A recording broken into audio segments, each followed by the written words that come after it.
하나님의 말씀은 히브리서 8장 7절부터 13절까지의 말씀. 신약성경 제성경으로는 360페이지입니다. 신약성경 360페이지 히브리서 8장 7절부터 13절까지의 말씀 찾으셨으면 제가 봉독하겠습니다. 저 첫 언약이 무음하였더라면 둘째 것을 요구할 일이 없었으려니와 그들의 잘못을 지적하여 말씀하시되 주께서 이르시되 볼지어다 날이 이르리니 내가 이스라엘 집과 유다 집과 더불어 새 언약을 맺으리라. 또 주께서 이르시기를 이 언약은 내가 그들의 열조의 손을 잡고 애굽 땅에서 인도하여 내던 날에 그들과 맺은 언약과 같지 아니하도다. 그들은 내 언약 안에 머물러 있지 아니하므로 내가 그들을 돌보지 아니하였노라. 또 주께서 이르시되 그날 후에 내가 이스라엘 집과 맺은 언약은 이것이니 내 법을 그들의 생각에 두고 그들의 마음에 이것을 기록하리라. 나는 그들에게 하나님이 되고 그들은 내게 백성이 되리라. 또 각각 자기 나라 사람과 각각 자기 형제를 가르쳐 이르기를 주를 알라 하지 아니할 것은 그들이 작은 자로부터 큰 자까지 다 나를 아임이라. 내가 그들의 불의를 긍휼히 여기고 그들의 죄를 다시 기억하지 아니하리라 하셨느니라. 새 언약이라 말씀하셨음에 첫 것은 날 가지게 하신 것이니 날 가지고 쇠하는 것은 없어져 가는 것이니라. 아멘. 이 시간은 율법과 새 언약이라는 제목으로 하나님 말씀 증거하도록 하겠습니다. 율법과 새 언약. 여러분, 우리가 이 율법이 새 언약 안에서 아무런 필요가 없다라고 생각하는 그런 경향이 교회 안에 굉장히 많이 있지 않습니까? 이 율법에 대한 인식이 잘못되어져서 교회 안에 이 무율법주의가 굉장히 심화되거나 그렇지 않으면 율법을 지켜야만 구원을 받는다라고 생각하는 극단적인 율법주의의 교회들이 빠져있는 경향이 얼마나 많은지 모릅니다. 이 율법과 새 언약에 대한 인식이 이 히브리서에서 굉장히 잘 나와 있는데 율법과 새 언약의 인식의 전환을 주는 아주 중요한 핵심이 무엇이냐면 바로 예수 그리스도십니다. 근데 예수님께서 어떻게 율법의 전환을 주느냐? 예수 그리스도께서 대제사장의 역할을 감당하심으로 비로소 이 율법과 이 새 언약의 놀라운 이 패러다임의 변화가 나타나게 됩니다. 이 대제사장 대신 예수님께서 하신 일이 무엇인가? 구약의 대제사장들이 하는 일이 뭐죠? 구약의 대제사장이 하는 아주 중요한 일은 무엇이냐면 1년에 한 번씩 대속죄일을 하는 것입니다. 1년에 한 번씩 대속죄일을 하는 것은 이 이스라엘 백성들의 죄를 사하여 주는 것이고, 그리고 이스라엘 백성들이 그 대제사장이 속죄 사역을 감당함으로 말미암아 이젠 우리가 1년 동안은 죄에 관해서는 우리가 좀 안전할 수 있겠다라고 생각을 해요. 근데 1년 지나면 또 뭐가 생각나죠? 죄가 생각나죠. 그래서 그들의 양심이 편안하지가 못해요. 그래서 날마다 율법의 종로로 타는 겁니다. 그래서 여러분 먼저 7절을 보게 되면 첫 언약이 무흠하였더라면 둘째 것을 요구할 일이 없었으려니와 라고 얘기합니다. 첫 언약이 무흠하였다라고 하는 얘기가 무슨 얘기겠습니까? 첫 언약이 완전하지 않았다는 겁니다. 첫 언약을, 그러니까 이 구약의 율법은 아무리 지켜도 죄 문제를 근본적으로 해결해요, 못해요? 못한단 말이에요. 그래서 죄의 문제를 근본적으로 해결해 주기 위해서 누가 오셨느냐? 예수님이 오신 거예요. 근데 죄 문제를 해결해 주는 것이 무엇이냐? 우린 죄 문제 해결한다 그러면 꼭 뭐하고 연관 짓죠? 나 천국 가냐 못 가냐? 그러니까 여러분, 이 오늘날 그 교회 안에서 이런 얘기 많이 나오지 않습니까? 바른 교리와 거짓된 교리 뭐 자꾸 얘기하게 되면 우리는 흔히 하는 얘기가 이거예요. 그러면 구원은 다른 사람은 구원 못 받는다는 거냐? 이제 꼭 이런 얘기가 우리 흔히 들리지 않습니까? 근데 우리는 왜 자꾸 구원에만 관심을 갖죠? 우리는 왜 정작 이 복음의 핵심인 구원의 궁극적 목적인 하나님과의 관계 회복에는 왜 관심을 안 가는 거죠? 예수님이 왜 죄 문제를 해결해 주신 거죠? 하나님과 관계를 회복하기 위해서요. 예수님께서 십자가에 못 박여 돌아가심으로 말미암아 휘장이 위로부터 딱 찢어졌다고 얘기하지 않습니까? 휘장이 위로부터 딱 찢어진 문제에 관해서 히브리서 기자가 뭐라 얘기하냐면 이제 하나님께 단번에 나아갈 담력을 얻게 하였다. 우리가 예수 그리스도를 통하여 비로소 뭐 한 거예요? 하나님과 관계 회복하고 하나님과 뭐예요? 그분과 교제할 수 있는 기능이 회복됐다는 거예요. 우리가 구원받았다고 얘기하면서 우리가 하나님과 교제하는 데 관심이 없고 맨날 여전히 처음 교회 나올 때처럼 그래서 나 구원 받는다는 거야, 못 받는다는 거야. 이건 초보도 이런 초보가 없는 거죠. 우리가 예수를 믿는 이유가 어디 있죠? 어디에 있죠? 우리 자꾸 이렇게 얘기해요. 천국 가게에서 예수 믿는다는 거예요. 근데 예수 믿는 궁극적 목적이 뭐냐면 하나님과 관계를 회복하는 데 있다니까요. 예수님을 통해서 우리는 천국에 간다기보다는 예수님을 통하여 하나님께 나아가게 되는 거예요. 그게 핵심이에요. 그게 핵심. 근데 우리는 천국에 간다고 하더라도 누구에 관심이 없어요? 하나님에게는 관심이 없단 말이에요. 예수님이 궁극적으로 우리들에게 관심을 갖게 하는 것은 우리들의 무관심사였던 하나님에 대해서 관심을 갖고 이제는 하나님을 사랑할 수 있는 관계가 되게 하는 것. 그걸 위해서 예수님이 이 땅에 오셨단 말이죠. 그래서 7절이 여러분 뭘 얘기하나요? 첫 언약. 옛 언약이 가지고 있는 특징이 뭐냐면 그건 율법을 아무리 지킨다 해도 그리고 대제사장이 1년에 한 번씩 제사를 지내도 그들이 하나님을 사랑하게 돼야 한대요. 그걸 못해요. 첫 언약의 문제가 뭐냐면 아무리 그들이 율법을 죽기 살기로 지켜도 하나님을 사랑하는데 하나님과 관계를 회복하는 데는 아무 유익이 되지 않는다는 거예요. 그래서 여러분 8절을 보면 그들의 잘못을 지적하여 말씀하시되 자, 그 잘못을 어떻게 지적하는가? 주께서 이르시되 볼지어다 날이 이르리니 내가 이스라엘 집과 유다 집과 더불어 새 언약을 맺으리라. 여기서 새 언약을 맺는다는 얘기가 지금 뭘 얘기하는 건지 아십니까? 지금 8장 전체에서 얘기하는 내용이 무슨 얘기인지 알아야 이 얘기가 돼요. 8장 앞에서 우리가 1절부터 6절에서 무슨 얘기했냐면 예수님이 그러니까 7장에서 무슨 얘기가 나왔냐면 구약의 대제사장의 한계성에 관해서 얘기하고요. 8장 1절부터 6절까지는 예수님이 대제사장 되신다. 그 대제사장 되신 예수님이야말로 완전한 제사장이고 레위 계통에서 나온 제사장이 아니라 하나님으로부터 직접 온 제사장. 그리고 그 성전은 어떤 성전이에요? 하나님이 직접 만드신 성전. 제가 하는 얘기가 아니라 지금 여러분 제가 1절, 2절, 3절을 제가 계속 얘기해 주는 거예요. 제가 한번 읽어드릴까요? 지금 우리가 말하는 요점은 핵심이 이렇다는 거예요. 요점은 이게 7장에 대한 요점이에요. 이러한 대제사장이 우리에게 있다는 것이라. 그는 하늘에서 지극히 크신 이의 보좌 우편에 앉으셨으니 성소와 참 장막에서 섬기는 이시라. 예수님이 대제사장으로서의 어떤 제사장이에요? 참 성전으로서의 제사장이에요. 이전의 제사장들, 레위 계통의 제사장은 뭐예요?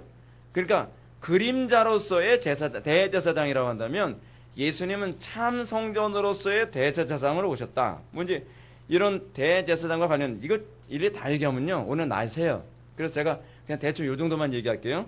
나중에 여러분들 그래도 궁금하다. 그러면 성경 읽으세요. 그러면서 이 더불어 새 언약을 맺으리라. 새 언약이라는 건 어떤 것이냐? 이 새 언약의 핵심이 무엇이냐면 제사장 제도의 변혁이에요. 대제사장 제도가 이제는 인간 레위 계통의 대제사장에서 누구에게로 이제 이 제사장 제도가 옮겨진 거예요? 예수 그리스도라고 하는 대제사장으로 이 제사 제도가 변형됐다는 거예요. 9절 또 주께서 이르시기를 이 언약은 내가 그들의 열조의 손을 잡고 애굽 땅에서 인도하여 내던 날에 그들과 맺은 언약과 같지 아니하도다. 그들은 내 언약 안에 머물러 있지 아니하므로 내가 그들을 돌보지 아니하노라. 언약과 같지 아니하도다라고 하는 이 말은 구약의 언약과 신약의 언약이 다른 언약이라는 얘기가 아니에요. 구약의 언약의 한계성을 신약의 언약이 극복했다는 얘기예요. 구약의 언약의 한계성이 뭐죠? 제사 제도가 있었지만 그들이 하나님의 율법이 주어졌지만 문제가 뭐예요? 그들은 언약 안에 머물러 있지는 않아요. 언약 안에 머물러 있지 않는다는 얘기라고 했을 때 이 언약은 무슨 언약을 얘기하는 거죠? 신의 산 언약을 얘기하는 거죠. 신의 산 언약. 여러분 그들의 문제점은 여기 있습니다. 그들은 하나님께서 이스라엘 백성들을 선택하셨어요. 자, 여러분 선택받은 백성이면 어떻게 돼야 되죠? 우리는 내가 선택받았다. 내가 구원받았다. 아, 이제는 구원받았으니까 이제는 그냥 천국 갈 날만 기다리는 거예요. 죽을 날만 기다리니까 여러분 우리는 그런 사람들은 아니잖아요. 근데 이스라엘 백성들의 문제가 뭐냐면 선택받고 나서 그 사람들은 뭐만 생각했냐면 가나안 땅만 생각한 거예요. 아, 이거 굉장히 심각한 문제예요. 가나안 땅을 어떻게 가냐에는 관심이 없고 하나님께서 이스라엘 백성들에게 광야 생활을 주신 이유가 뭐라고 말씀하셨죠? 이는 40일 동안 광야 생활한 것은 너희가 사람이 떡으로만 살 것이 아니요 하나님의 입에서 나오는 말씀으로 사느냐 살지 않느냐 뭐하기 위해요? 시험하시기 위해서요. 그들은 이렇게 생각하죠. 출애굽했으면 이제 다이렉트로 가나안 땅에 들어오게만 하면 된다고 생각하는 거예요. 우리하고 어쩜 생각이 이렇게 똑같죠? 우리는 어떻게 가든지 뭐로 가든지 가나안 땅만 들어가면 된다고 생각하지 않습니까? 근데 이스라엘 백성들도 그랬어요. 그들은 언약을 지키는 데는 관심이 없었어요. 시내 산에서 하나님과 이스라엘이 언약을 맺었단 말이에요. 하나님께서 십계명을 주시고 이 계명 지키면 복을 받고 안 지키면 저주받는다 틀림없이 얘기하는데 그들은 계명 지키는 데는 관심이 없고 뭐만 관심 있어요? 떡에만 관심, 떡에만. 가나안 땅에만 관심이 있는 거예요. 가나안 땅에만 들어가면 입 싹 닫겠다는 거예요. 근데 하나님은 내가 너희들과 맺은 언약은 그런 언약이 아니라는 거예요. 그러니까 하나님을 만으로 여기지 말라라고 하는 이 말 속에는 어떤 의미가 있냐면 하나님을 이용해 먹지 말란 얘기예요. 우린 자꾸 하나님을 이용해 먹고 이제 쓸모없으면 뭐 딱 그 내팽개치는 마치 그런 태도로 우리는 신앙생활 할 때가 많지 않습니까? 하나님이 궁극적으로 우리에게 원하시는 건 너 불쌍하니까 천국 가라. 그리고 나하고 관계없이 살아도 좋다고 해서 행복하게만 살면 된다가 아니에요. 난 너와 정말 사랑하는 관계로 살기로 한다. 이게 언약이에요. 이게 언약. 율법이 뭐예요? 율법은요, 사랑이에요, 사랑. 그래서 여러분, 율법을 지킨다는 것은 의무조항이 아니에요. 율법을 지킨다는 것은 쉽게 얘기해서 사랑한다는 얘기예요. 어떻게 사랑하죠? 하나님을 사랑하고 이웃을 사랑하는 거예요. 그러면서 그들의 문제가 뭐냐면 그들은 내 언약 안에 머물러 있지 아니하므로 내가 그들을 돌보지 아니하였노라. 여러분, 그들이 언약 아래 있지 않으므로 돌보지 아니하셨다라고 하는 얘기가 여러분 이게 굉장히 흥미로운 얘기예요. 이스라엘 백성은 출애굽 1세대들이 광야에서 어떻게 됐죠? 다 죽었죠. 돌보심을 받지 못했어요. 이것과 관련해서 우리가 관심을 가져야 될 중요한 신약의 말씀이 있는데 베드로 전서 5장 7절입니다. 안 찾아도 돼요. 여러분들 다 아는 구절이에요. 너희 염려는 뭐하라? 주께 맡기라. 다 아는 구절이잖아요. 그죠? 제가 이렇게 잘한다니까요, 여러분들요.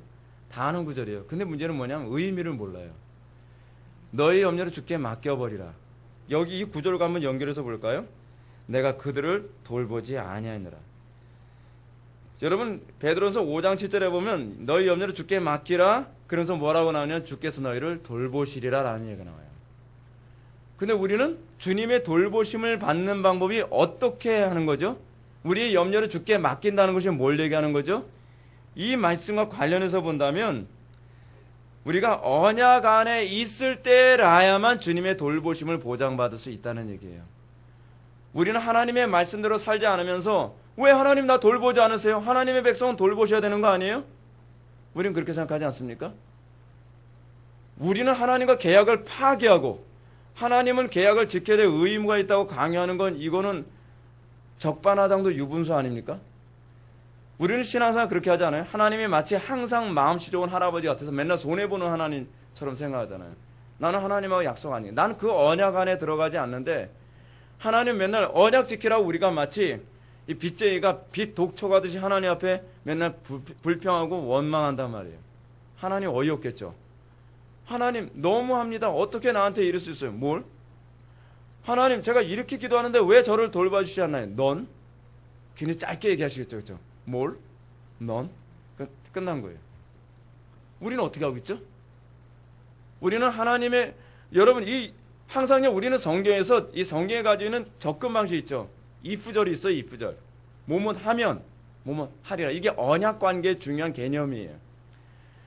우리가 항상 하나님의 말씀대로 살면 들어가도 복을 받고 나가도 복을 받고 너희들 떡반죽거리시고 이게 사실 언약의 어떤 논리 구조거든요. 근데 우리는 하나님의 언약 아래 있지 않으면서 하나님 보고 뭐 하라고 하냐면 아빠 노릇하라는 거예요. 하나님 앞에. 구약의 이스라엘의 문제가 무엇이었냐면 구약의 이스라엘 백성들은 하나님의 언약 아래 들어가지 않았어요. 그들은 광야에서 무슨 일만 했죠? 하나님이 그들을 사랑하셔서 나름대로 여러 가지 환경을 주셨는데 하나님 왜 물 안 주시죠? 불평. 하나님 왜 고기 안 주시죠? 마늘 안 주시죠? 나는 애굽에서 먹던 수박이 생각난다. 수박으로 한 대 맞을진 소리만 하는 거죠. 그죠? 수박이 생각나고 부추가 생각나고 마늘이 생각나고 고기가 생각난다는 거예요. 그래서 맨날 불평하고 원망해요. 그래서 그것도 모자라서 어떻게 해요? 모세를 돌로 때려 죽이려고 해요. 이게 계속 광야에서 계속 반복된단 말이에요. 그러니까 하나님이 맨날 화가 나시죠. 화가 안 날 수가 있겠어요? 언약을 안 지키니까. 언약 지켜야 하나님의 아빠 노릇 해주신다 그랬잖아요. 하나님은 틀림없이 여러분 출애굽기에서요, 아니 신명기에서 뭐라고 언급되고 있냐면 너희들이 계명을 안 지키면 이렇게 저주를 받으리라 라고 말씀하셨어요. 그 말씀 그대로. 그래서 여러분 민수기 이전까지는 이스라엘 백성들이 범죄를 해도 하나님하고 언약을 아직 언약을 체결한 관계가 아니다 보니까 출애굽기에서 레위기 또는 민수기 초반기까지는요, 그들이 율법을 안 지켜도, 언약을 안 지켜도 하나님이 징계를 안 하세요. 그들이 불평한다고 하나님이 죽이시거나 뭐 그러지 않잖아요. 예를 들어서 쓴물 때문에 막 불평하니까 하나님이 어떻게 했어요? 그러면 단물로 만들어 주시고 불평한다고 야단 안 치세요. 왜냐하면 언약 관계가 아니기 때문에 그런 거예요. 근데 민수기에 들어와서는 언약을 안 지키면 하나님이 막 두드려 패요. 이게 바로 그 얘기예요. 그들은 내 언약 안에 머물러 있지 아니하므로 내가 그들을 돌보지 아니하노라. 왜냐하면 하나님이 그래야 될 의무가 없는 거예요. 그죠? 그런데 10절을 보면 반대 얘기를 또 해줘요. 또 주께서 이르시되 그날 후에 내가 이스라엘 집과 맺은 언약은 이것이니 그날 후에 내가 이스라엘 집과 맺은 언약이 뭘까요? 예레미야서 31장 31절부터 33절의 얘기를 하고 있는 거예요. 내 법을 그들의 생각에 두고 그들의 마음에 이것을 기록하리라. 이거 무슨 표현이죠? 그들의 본성에 율법을 각인해 주셨다는 얘기죠. 근데 율법을 각인해 주셨다는 말을 이제 좀 더 쉽게 얘기 드릴게요. 본성에 주의 사랑이 부은 바 되었다라고요. 본성에 사랑을 주셨다는 거예요. 누구를 사랑할 수 있는 마음을 주셨죠? 하나님을 사랑할 수 있는 마음을 주셨죠. 본성에 하나님의 마음을 사랑하는 마음을 주신 그게 언약 체결이에요. 아시겠어요? 그래서 본성에 하나님을 사랑하는 마음을 주심으로 말미암아 주의 계명을 의무로 지키는 것이 아니라 뭐예요? 기쁨으로, 본성으로 지키게 돼요. 그래서 여러분 은혜 받고 나면 주의 성수 억지로 하나요? 아니면 자발적으로 하나요? 자발적으로 하죠. 기쁨으로 하죠. 즐거움으로 하죠. 왜 그렇죠? 새 언약 안에 들어갔기 때문에 그래요. 우리가 새 언약 안에 들어가는지 안 들어가는지를 확인하는 방법은 여러분들이 뭐로 하냐 하면 내 마음에 그리스도 안에서 하나님의 사랑이 내 마음에 부은 바 됐냐 그렇지 않느냐예요. 그 사랑이 우리의 마음속에 들어가면 주의 계명을 자발적으로 지키죠. 율법을 지켜야 구원받는 게 아니에요. 율법을 지킴은 내 마음속에 주의 사랑이 부어졌냐 안 부어졌냐를 점검하는 시금석밖에 되질 않아요. 우리가 그분을 사랑 안에 들어가서 여러분 이러잖아요. 여러분 우리가 그분의 사랑 안에 들어가면 나타나는 특징이 뭐냐면 조건으로 봉사하거나 조건으로 헌신하거나 조건으로 우리가 이 주의 말씀을 살질 않아요. 우리 은혜 받기 전에 어떻게 하죠? 항상 내가 11절 하면 복 주신다 그랬지? 어제 복 주시나 안 주나 한번 시험해보자. 조건이죠. 내가 주의 성수 이렇게 하면 하나님께서 뭔가 복 주시겠지. 내가 몸으로 봉사하면 건강에 축복 주셔요? 또 돈으로 봉사하면 하나님께서 재물에 복을 주세요? 여러분 그런 조건으로 신앙생활 합니까? 그게 아니죠. 신앙생활 하는 근본 출발부터가 다른 거예요. 두려워서 율법을 지키는 것이 아니라 하나님을 사랑하기 때문에 율법을 지키는 것이 돼요. 하나님을 사랑해서 주의 계명을 지키는 사람은 시켜야 헌신하는 사람이 아니라 자발적으로 헌신하는 사람이 되는 것이죠. 그래서 10절 보게 되면 주께서 이르시되 그날 후에 내가 이스라엘 집과 맺은 언약은 이것이니 내 법을 그들의 생각에 두고 묵상하게 된다는 거예요. 그의 마음에 이것을 기록하리라. 본성에 기록한다는 거죠. 나는 그들에게 하나님이 되고 그들은 내 백성이 되리라. 여러분 이 부분이 뭐하고 대조를 이루는 건지 아십니까? 바로 9절에 내가 그들을 돌보지 아니하노라 라는 말과 대조를 이루는 거예요. 지금 뭐죠? 나는 그들의 하나님이 되고 그들은 내게 백성이 되리라 라는 말은 내가 그들을 돌보리라 라는 말로 요약이 되는 거예요. 하나님께서 우리의 돌보심이 뭐로 나타나죠? 여러분 이것이 궁극적으로 천국이냐 지옥이냐라고 하는 문제하고도 같이 관련이 되는 거예요. 여러분 영원한 천국에 가는 이 돌보심을 여러분 확신하게 원합니까? 그럼 뭐로 확신해야 되죠? 내 마음속에 정말 하나님을 사랑하고 이웃을 사랑하는 이 율법의 이중 계명이 이제는 의무가 아니라 기쁨으로 느껴지느냐에 관한 문제예요. 이것이 나의 새로운 본성이 되느냐에 관한 문제예요. 사랑해야 되니까 억지로 의무감으로 사랑하는 것이 아니라 이제는 사랑스러워지는 거예요. 여러분, 우리가 찬송가 83장인가요? 구주를 생각만 해도 이렇게 좋거든. 버나드 시죠? 여러분, 우리가 예수를 믿고 났을 때 예수님이 어떤 분으로 느껴집니까?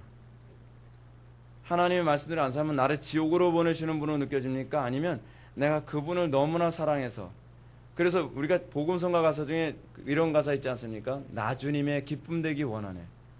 이게 주의 사랑이 우리의 마음속에 부음바 되었을 때 나타나는 현상이에요. 무섭기 때문에 억지로 주의 계명 지키는 것이 아니에요. 지옥 갈까봐 주의 성수하는 사람이 아니란 말이에요. 우린 뭐예요? 사랑하게 됐어요. 하나님을 사랑하게 됐단 말이에요. 그 하나님을 사랑하면 어떻게 되죠? 자동적으로 형제를 사랑하게 되죠. 요한 1서의 말씀처럼 너희가 형제를 사랑하지 않으면 눈에 보이지 않은 바 하나님 어떻게 사랑하느냐? 우리가 하나님을 사랑함으로 말미암아 우리가 이웃 사랑을 하게 되는 것이죠. 너희가 형제를 사랑함으로 말미암아 뭐라고 얘기해요? 요한 1서에서는요, 너희가 주의 율법을 지킨다라고 얘기해요. 사랑은 율법의 완성이라. 우리의 마음속에 내가 구원받았는가 구원받지 않았는가를 점검하는 시금석은 내 마음속에 사랑이 생겼느냐 안 생겼느냐에 관한 문제예요. 여러분, 이 문제가 여러분 마태복음에서 뭐라고 얘기하죠? 6장에서는 우리가 용서를 받았는가 용서받지 않았는가는 뭐로 알 수 있다 했죠? 형제를 용서하지 않는 사람은 용서받지 않은 것이라고 얘기하고 있죠. 용서받은 사람은, 하나님으로부터 용서를 받은 사람은 형제를 용서할 수 있는 힘이 생긴다는 거예요. 형제를 사랑할 수 있는 힘이 생긴다는 표현이 이 표현이에요. 사실은 그것으로 말미암아 내가 구원받은 하나님의 백성인지 알 수 있다는 거예요. 돌보심이죠.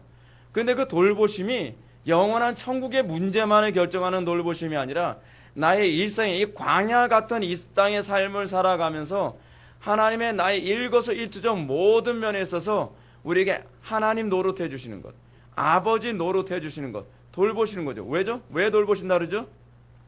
계약 안에 있으니까, 언약 안에 있으니까. 언약 안에 있다는 것은 내가 사랑하게 됐다는 걸 얘기하는 거예요. 11절, 또 각각 자기 나라 사람과 각각 자기 형제를 가르쳐 이르기를 주를 알라 하지 아니할 것은 그들이 작은 자로부터 큰 자까지 나를 알미라. 그래서 안다는 얘기가 무슨 얘기죠? 히브리어로 야다, 헬라어로 기노스코의 번역이죠. 뭐예요? 연합되는 거예요. 그리스도와 연합되는 거예요.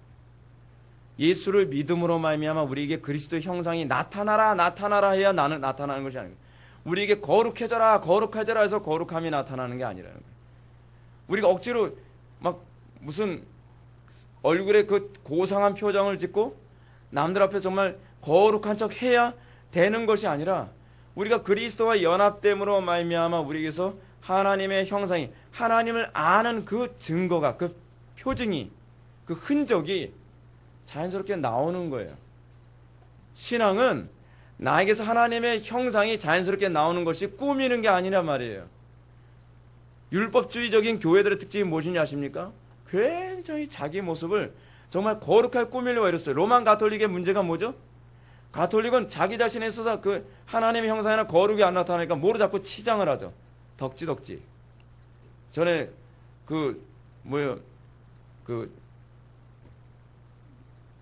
아이언맨 보니까 아이언맨이 몸에 덕지덕지 붙지 않습니까? 막 척척척척 막 붙듯이. 뭘 자꾸 붙여요, 자꾸. 예? 성직복 입고 로만 칼라를 착용하고 뭐 거룩하게 하려고 그거라도 한다니까 이제는 뭐 롱코트 같은 거 해가지고서 뭐 허리에 끈 매고 그래서 더 멋있게 만들고, 그러다 보니까 무슨 이따시만한 무슨 왕관까지 쓰고, 자꾸 예배당도 어떻게 해요? 거룩하게 꾸밀려 자꾸 이랬어요. 자꾸 음악 잡고 거룩하게 만들려고 하죠. 마치 하나님이 계신 거죠. 왜 자꾸 그렇게 하죠? 왜 우리가 자꾸 하나님을 자꾸 조작해내려고 하죠? 왜 성령님이 거하신 것처럼 왜 조작하려고 하죠? 왜 예배당을 점점 더 화려하고 아름답고 웅장하게 지으려고 자꾸 이랬었죠? 중세 로마 가톨릭 때 문제가 뭐였어요? 하나님과 관계가 단절된 사람들의 특징이 그거라는 거예요. 내가 하나님을 아는 것처럼 사람한테 보여주려 애쓰지 않아도 내 속에 하나님의 영광의 광채가 충만하면, 북한에서 그러잖아요. 할머니가 예수 믿고 싶어서 어떤 아줌마한테 아줌마 예수 믿습니까? 묻는 거 아니에요. 어떻게 알죠? 아줌마의 얼굴 보니까 예수 믿는 거 같소.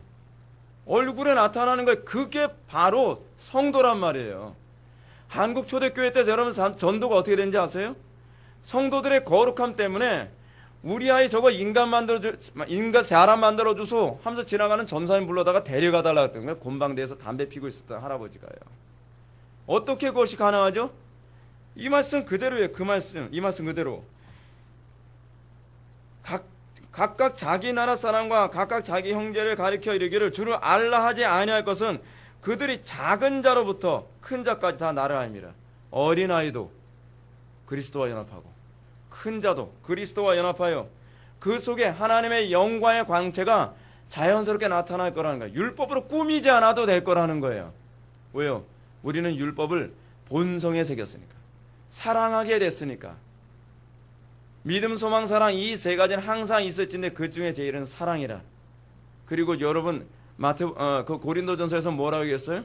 사랑이 없으면 울류는 꽹가리와 같고, 사랑이 없으면 우리 몸을 불 가운데 내어준다 할지라도 아무것도 아니라는 거예요. 왜요? 사랑이 없다는 것은 결국 그들은 아직 새 언약 가운데 들어간 것이 아니기 때문이라는 거예요. 어떤 행동도 여러분들의 행동을 가식으로 꾸미려 하지 마십시오. 중요한 게 뭐냐 하면 내가 진정으로 그 사랑 안에 들어가느냐에 관한 문제예요. 새 언약은 사랑의 언약이에요. 그래서 신약에서 가장 많이 강조하는 게 뭡니까? 사랑이에요, 사랑. 내가 율법을 폐하러 온 줄로 생각하지 말라. 율법을 완성케 하려 함이라. 뭐로 완성하죠? 사랑으로 완성하는 거예요. 사랑으로. 그게 새 언약의 핵심이기 때문에 그래요. 새 언약. 내가 그들의 불의를 긍휼히 여기고 그들의 죄를 다시 기억하지 아니하리라 하셨느니라. 뭘 얘기하는 거죠? 언약 관계가 깨지지 않는다는 얘기예요. 영원한 대제사장 때문에 그렇죠. 영원한 대제사장이신 예수 그리스도를 통하여 우리가 그 언약 가운데 들어가는 우리는 이제는 이 죄의 문제가 그의 사랑 안에서 다 해결된 거예요. 하나님의 관계가 다시는 깨지지 않는다는 거예요. 왜 그렇죠? 그리스도의 대속의 은혜 때문에 그래요.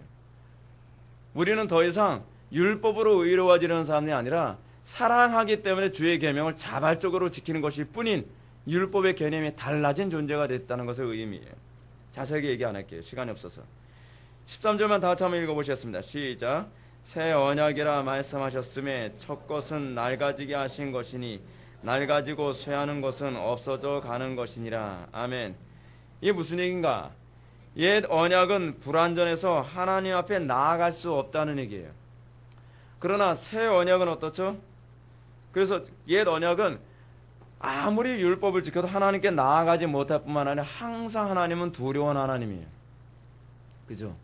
항상 우리를 심판할 것 같고 항상 불안하고 초조해요. 신앙생활을 아무리 해도 안식이 없어요. 기쁨이 없어요. 평안이 없어요. 맨날 하나님 나 심판할 것 같은 거예요. 맨날 하나님이 나를 징계할 것 같은 거예요. 맨날 하나님이 나를 지옥 보낼 것 같은 거예요. 근데 새 언약은 어떤가? 새 언약은 예수 그리스도의 대속의 은혜로 말미암아 이제는 하나님이 어떤 하나님으로 보여요? 그러니까 나를 사랑하는 하나님으로서의 개념보다는 내가 사랑하는 하나님으로 보이기 시작한다는 거예요.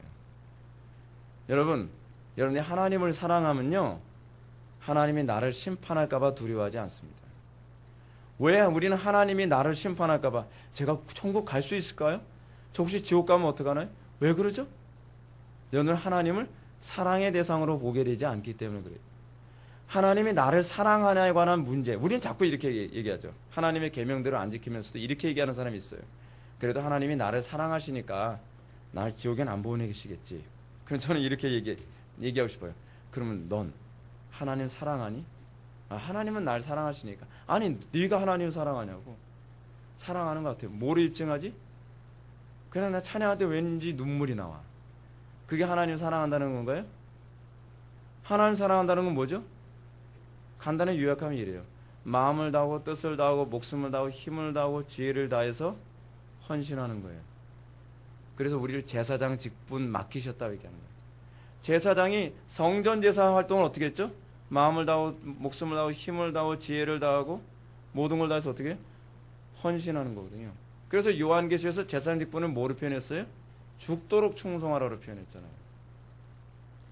우리는 하나님을 사랑하지도 않으면서 우리는 사랑한다고 자꾸 생각하죠. 하나님이 나를 사랑한다는 것으로 자꾸 최면을 걸려 하지 마세요. 중요한 건 여러분들이 하나님을 사랑하느냐에 관한 문제로 내가 하나님의 사랑을 받고 있느냐를 측정할 수 있어요. 근데 우리는 하나님을 사랑하지도 않으면서 우리는 하나님께 사랑을 받고 있다고 얘기해요. 무슨 근거로? 우리가 하나님의 사랑을 받고 있다는 것은 내가 주의 계명을 즐거이 자발적으로 능동적으로 적극적으로 지키고 있다는 것으로 입증되는 거예요. 그래서 우리가 이 율법 안에서의 자유함이 없던 사람이에요. 우리가 그리스도를 사랑함으로 그리스도 안에서 영원하신 하나님을 사랑함으로 말미암아 우리가 어떻게 해요? 이 사랑의 교제 안에 들어가고 사랑의 교제 안에 들어감으로 말미암아 우린 비로소 어떻게 해요?